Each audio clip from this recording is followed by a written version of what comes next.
Hello, boys and girls. Today's the first book in our transportation series. We talked about it this morning on our Zoom classroom. It's titled Let's Go, the story of getting from there to here.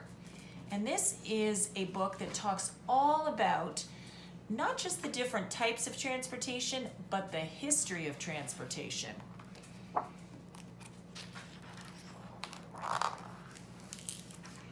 When you want to go to school or play at a friend's house, you can get there by catching a bus, climbing into a car, or hopping on a bicycle.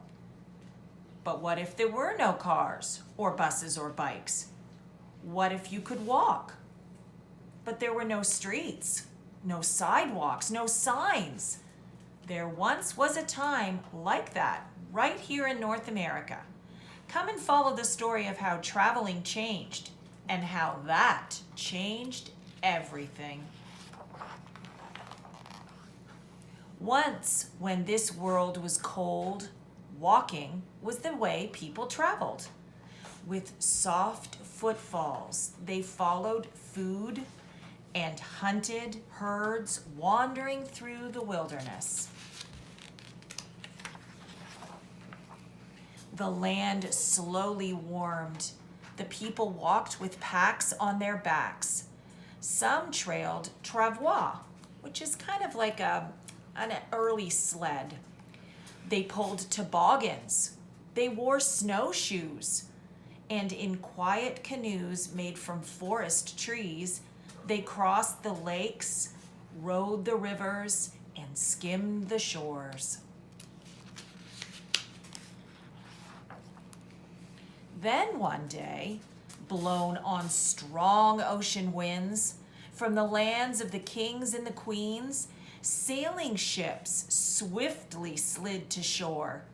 The men who explored found riches in fishes, in furs, and in riches from the timbers of trees. Fur traders, trappers, and mappers followed the ways of the first peoples traveled in this land. In canoes full of cargo, they crossed cold, clear, fresh waters, and they walked ancient paths through the wild and woody green. Whinny! And nay! What wonderful beasts! Horses stepped out of sailing ships. At first, just a few, but the herd slowly grew. They went faster and farther. They helped with the hunt. Horses to ride, horses to trade, and horses to tow the travois. So now they can ride and trail with the cargo, not have to carry it and pull it themselves. The settlers sailed over. They'd spent weeks in wood ships, tossed out on the wide open sea. They paddled, they pulled, they sailed, and they rowed to settle among the riverbanks and make their homes on the shores. Horses hauled the settlers' barges, pulled their goods at portages. They helped make the trails. They towed away the trees. Horses pulled carts, pulled carriages, coaches, and wagons that waded for weeks through flat, grassy seas. Then a sound split the air. A steam engine stuttered. Machines with boiling bellies billowed out steam. Paddle wheel steamers churned up inland waters, and iron steamships chewed the miles of sea.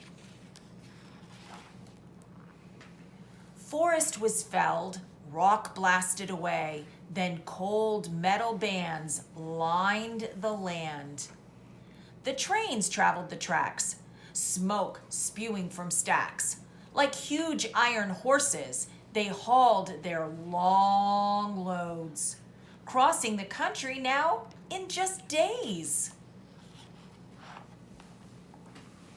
People settled in cities where the steam engine stopped, and the cities swelled up in size.